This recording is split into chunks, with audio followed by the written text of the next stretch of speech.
Mr. Geller, how did you get involved with these guys? I got involved with Ronald and Harry in an indirect way. I was doing a motivational lecture in Amsterdam where I met Ronald. Ronald told me about Staya Erusa. I said, let me have a DVD. I watched it. It was a totally Dutch version and I loved it. And then we started talking and Ronald said, how do we take this to the world?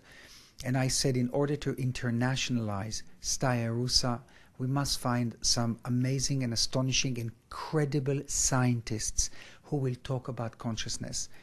So my task was to find these scientists, and they are amazing. Some of them are Nobel Prize physicists and nuclear physicists and so forth. And they do open up in Staya Erusa and say the most mind-blowing things. So you used your network there? I don't know if I used my networking, but I certainly knew some of these scientists from past experiences. Some of them even studied me 35 years ago, because I was studied at by the American Defense Department at Stanford Research Institute, and then I was introduced to a lot of amazing people. Staya Erusa, what does it mean? Staya Erusa is a meaningless name. Actually, it's a name where you can put your own views into. It's a catchy name. No one knows what Staya Erusa means, but actually there is a thread to Harry, and it's because somebody in his family always, when he got into difficulties and problems, he used the word Staya Erusa to kind of give him motivation and positive thinking. And Harry thought that that would be a good name. So sometimes names do mean things and are important, but in this case it's like an open vacuum space, so you can feel it in yourself. What is the film about? Staya Erusa is about consciousness. It's about a new way of thinking. It's about life after death. It's about many other different topics that we face as human beings on this planet. It's about how to conquer certain phobias even that we have. Some people, don't know about death. They don't know if there is life after death. What we managed to do is, with the knowledge of Harry and his visions, with the amazing cinematography today, with incredible music, with the wise words of scientists, with my little story in it, and Ronald's quest of spirituality, we put something that is shimmering, it's dazzling, from the point of view that it will move people. Anyone who saw Staya Erusa, because I get hundreds of emails every day, 300 emails, anyone who saw Staya Erusa says, wow, this really moved me. I think that this film should be seen by everyone, simply because it is for everyone. It is for humanity. I don't want to make out of it, something holy. It's not. It's nothing to do, by the way, with religion either. But I think that once you see Staya Erusa, you want to see it again, because there are so many facets and levels in it and dimensions that make you think. And then if you listen carefully to the words, to the message in it, then you start changing your mind. You start changing the way, the pattern of your thinking. And consciousness is everything. We are consciousness. Maybe right now this camera that I'm talking into doesn't really exist.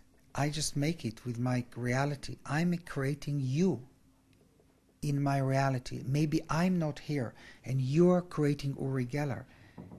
Consciousness is so big, so powerful, so still unexplainable, so complex, so complicated to understand, that Staya Erusa modifies it to make it understand easier for human beings to start thinking the right way. Okay, but that's an idea, and you expose that in the film, but it's not proven yet then, is it? It's a way of thinking. I understand your question, and I think your question is brilliant. When you say it's not proven, when you see Staya Erusa and movies like Staya Erusa, the biggest proof is yourself. If you start doing that and it works for you, then you prove it for yourself. This is one of the reasons I decided to bring in very important, credible, prestigious scientists. Because, you know, everything revolves science today. I'm wearing this shirt because science said you can wear it, it's not dangerous, the colors in it are harmless. Everything you eat today has to be approved and validated by science that it's safe.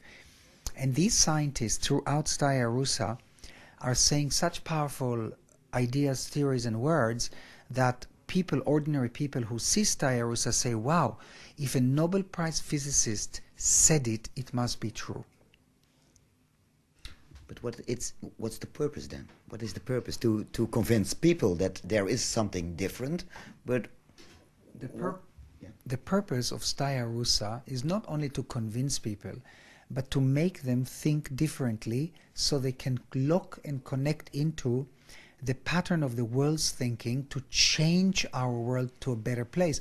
Because right now we are living in dangerous times for many different aspects, economically, even from the medicine arena.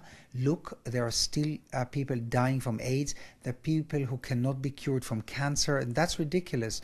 That's preposterous. You put a man on the moon 3 decades ago, you bring them back safely, yet science can't find a cure for cancer. What's going on?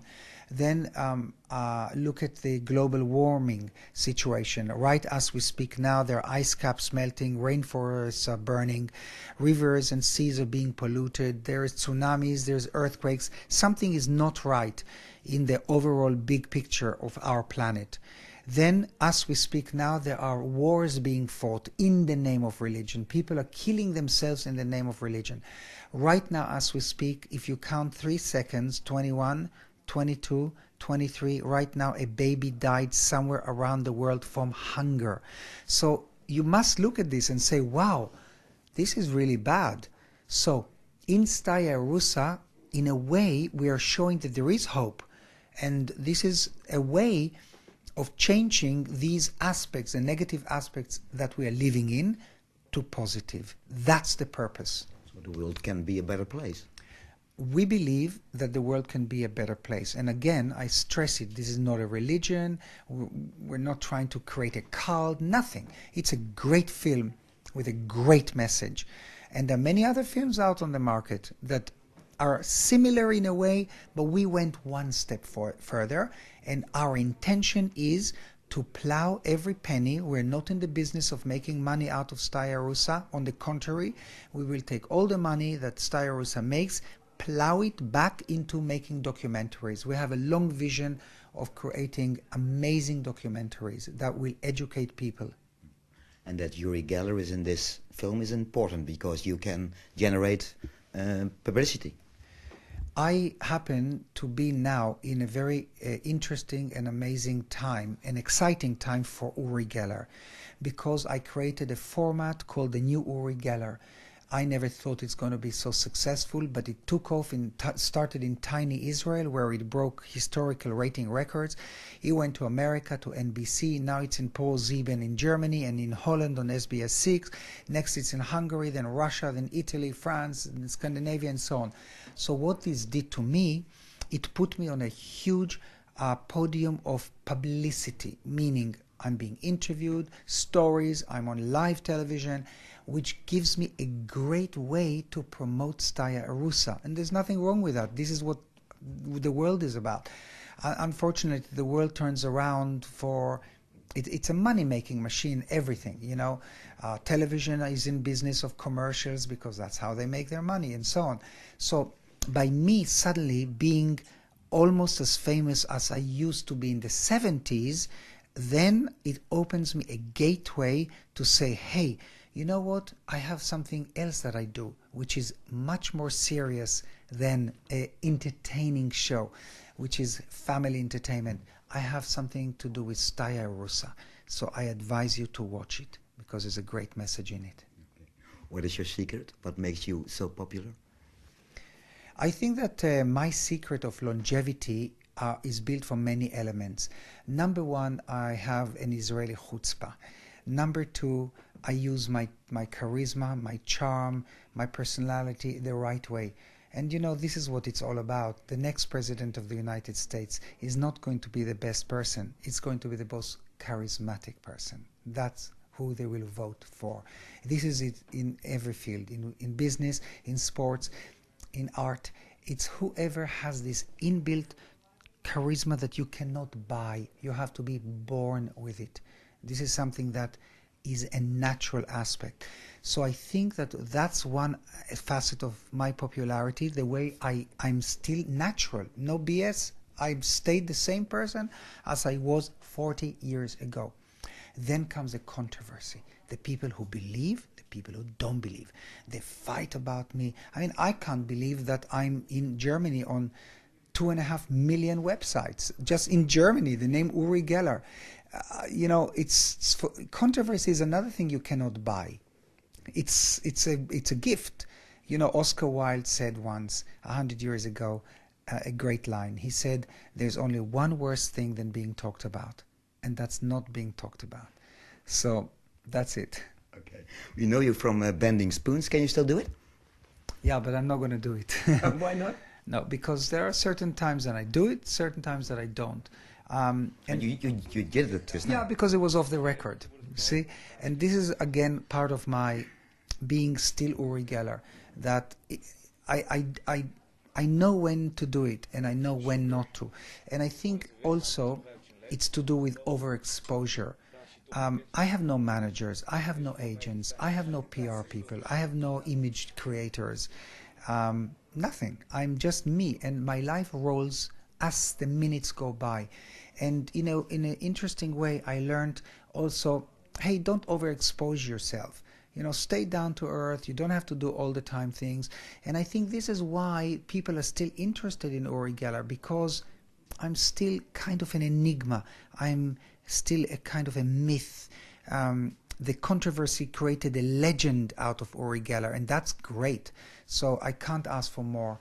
And my message is, and this is important, you know, I carry a BlackBerry with me all the time, and I get 300 emails a day. And it's interesting, although I instilled spoon bending into the world culture, you can see movies like The Matrix with Keanu Reeves and the spoon bending by children. You can hear songs sung by Johnny Cash. He sings about spoon bending, so does Kenny Rogers. Big rock bands like Incubus mention me in their songs. So spoon bending, in a weird and bizarre way, is now a cultural thing. But what I wanted to say, having said all that, I really basically stayed just down to earth, ordinary. No, I don't plan things ahead. I just let life go. And the last thing I will say is that when I get an email from teenagers, "Oh, Uri Geller, please teach us how to bend a spoon," my answer is totally different. My answer is, forget spoon bending. Instead, become a positive thinker. Believe in yourself. Focus on school. Create a target goal to go to university. Never smoke, never touch drugs, and think of success. That's the real message, not the spoon bending.